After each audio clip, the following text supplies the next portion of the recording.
Chapter 23.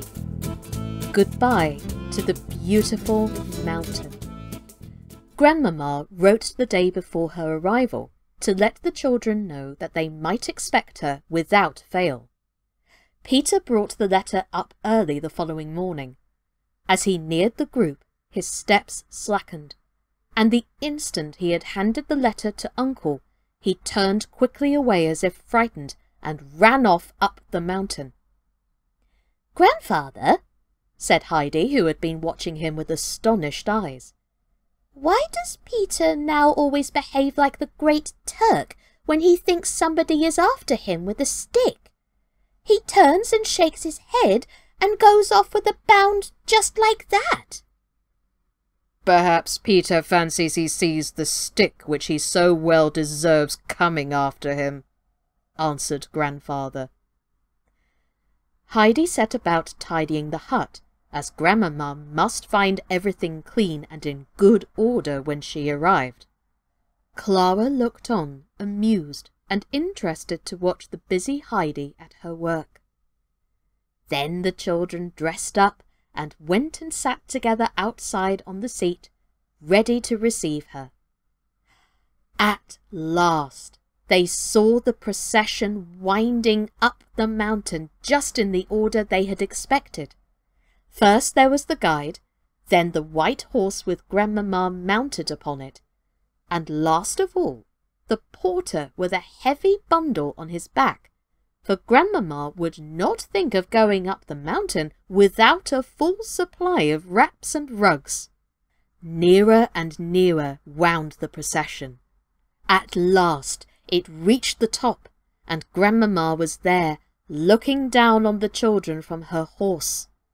She no sooner saw them, however, sitting side by side, than she began quickly dismounting, as she cried out in a shocked tone of voice, "Why is this? Why are you not lying in your chair, Clara? What are you all thinking about?" But even before she had got close to them, she threw up her hands in astonishment, exclaiming further, "Is it really you, dear child? Why, your cheeks have grown quite round and rosy. I should never have known you again." And she was hastening forward to embrace her when Heidi slipped down from her seat and, with Clara leaning on her shoulder, began walking along quite coolly and naturally. Then indeed Grandmamma was surprised, or rather alarmed, for she thought at first that it must be some unheard-of proceeding of Heidi's. But no, Clara was actually walking steadily and uprightly beside Heidi. Laughing and crying, she ran to them and embraced first Clara and then Heidi and then Clara again, unable to speak for joy. All at once she caught sight of Uncle standing by the seat and looking on smiling at the meeting. She went up to the old man and seized his hands.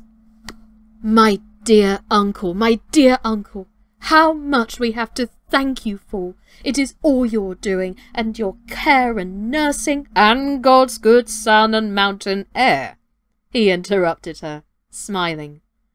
"Yes, and don't forget the beautiful milk I have," put in Clara. "Grandmamma, you can't think of what a quantity of goat's milk I drink, and how nice it is." "I can see that by your cheeks, child," answered Grandmamma. "I really should not have known you. You have grown quite strong and plump, and taller too. I never hoped or expected to see you looking like that. I cannot take my eyes off you, for I can hardly yet believe it.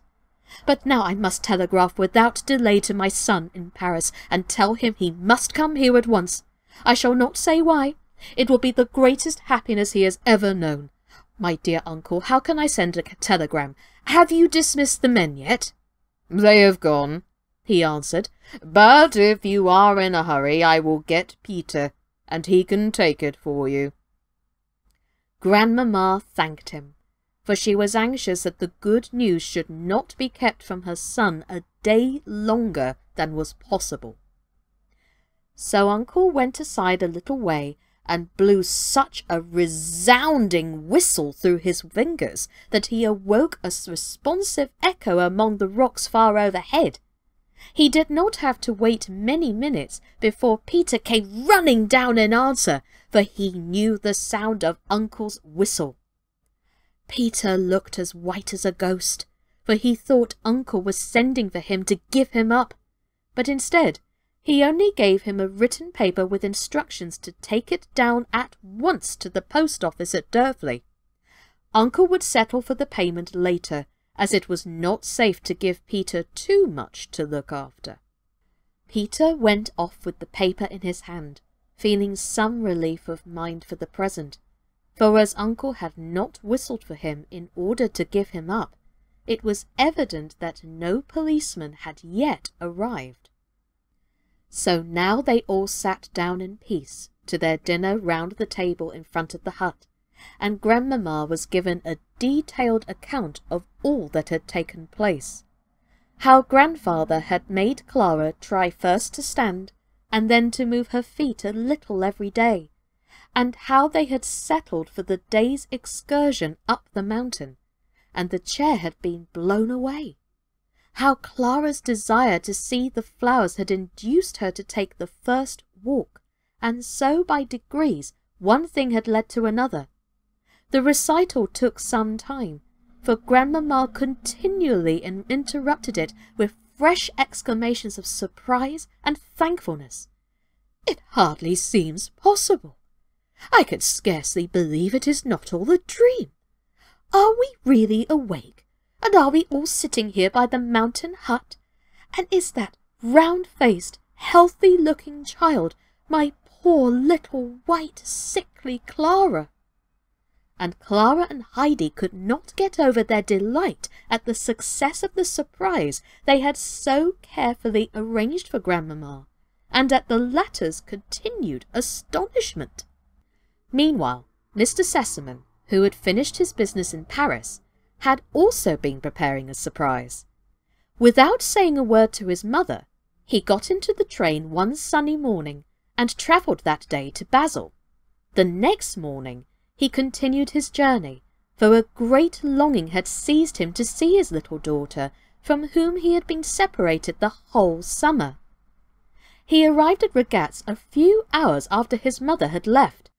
When he heard that she had that very day started for the mountain, he immediately hired a carriage and drove as far as Durfley, and then started to climb the mountain.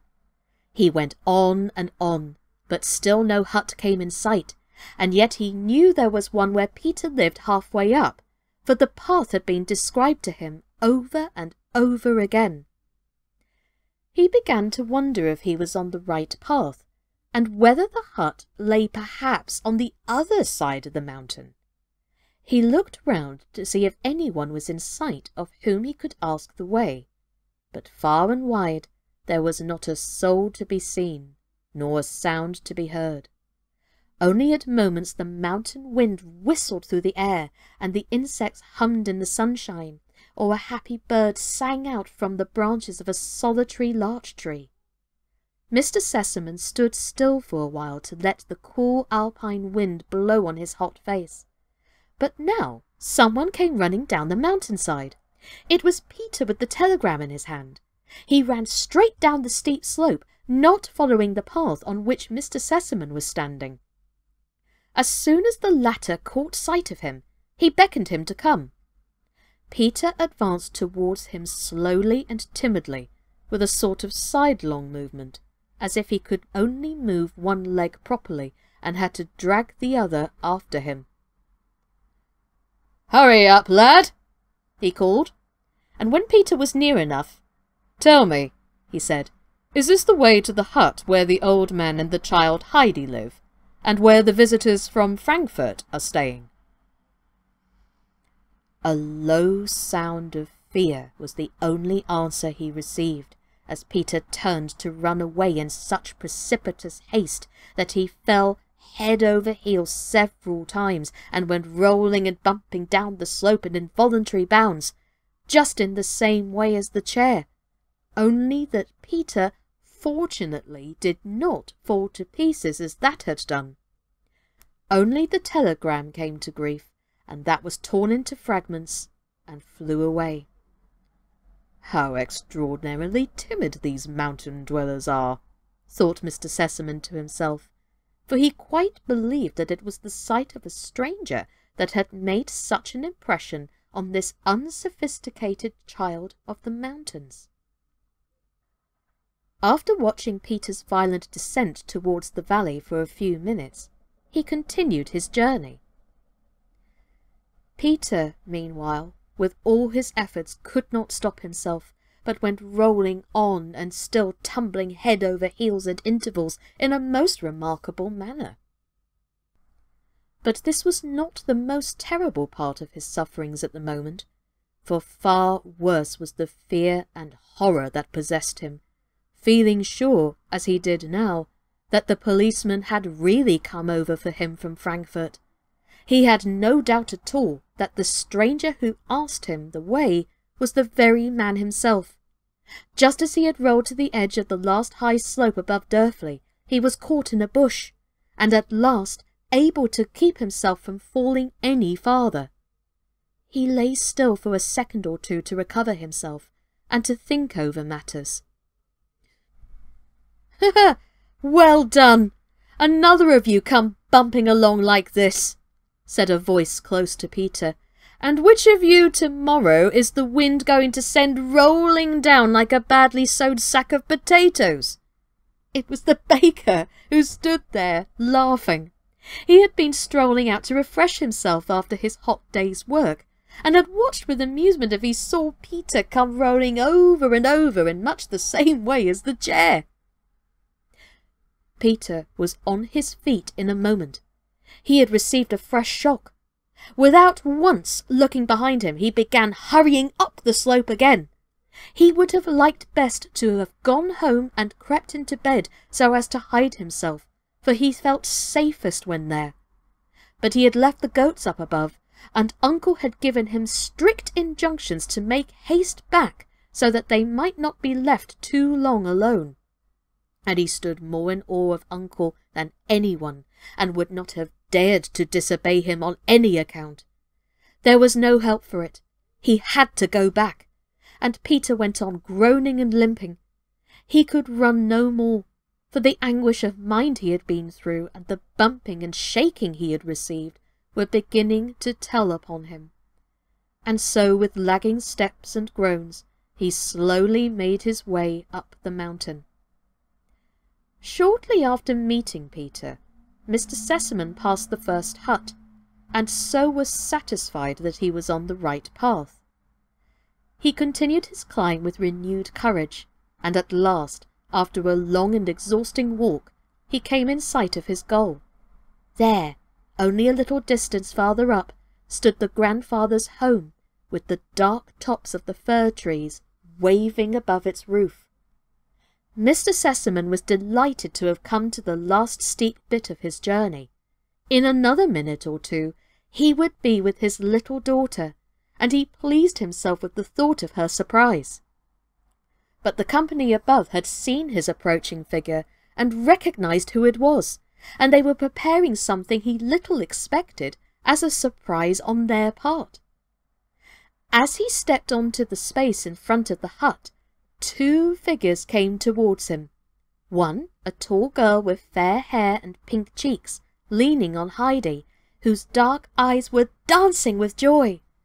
Mr. Sessemann suddenly stopped, staring at the two children, and all at once the tears started to his eyes. What memories arose in his heart!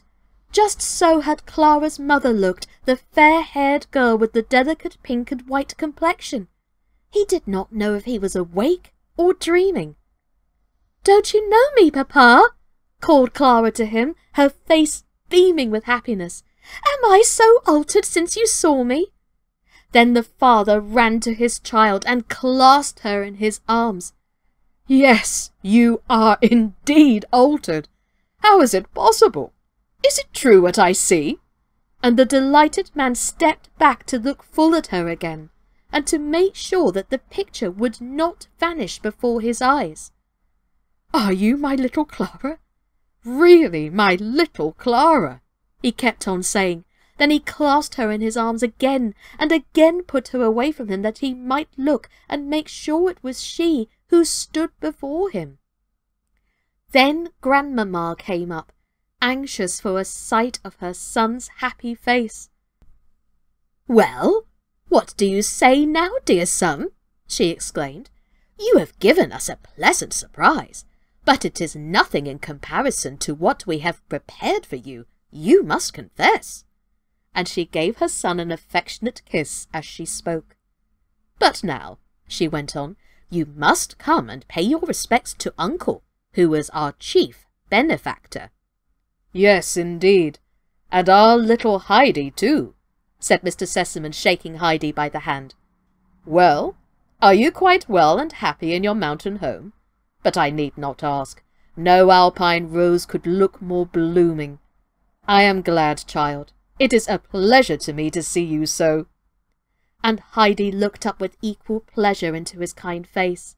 How good he had always been to her, and that he should find such happiness awaiting him here on the mountain, made her heart beat with gladness.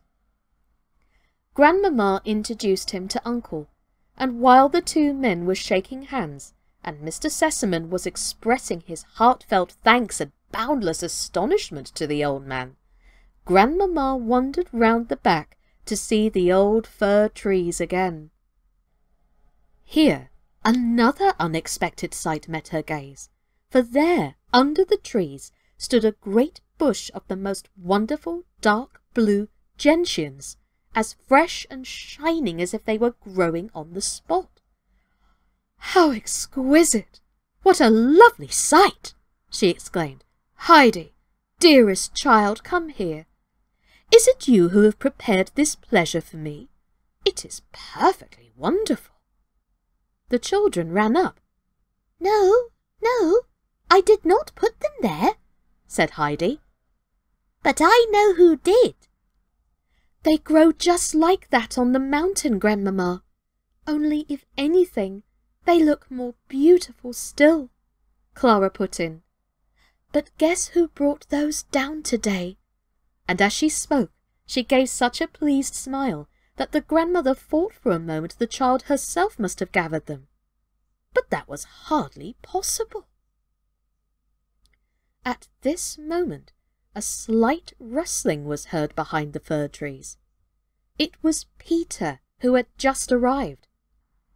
He had made a long round, trying to slip by unobserved, but grandmamma had seen and recognized him, and suddenly the thought struck her that it might be Peter who had brought the flowers, and that he was now trying to get away unseen, feeling shy about it.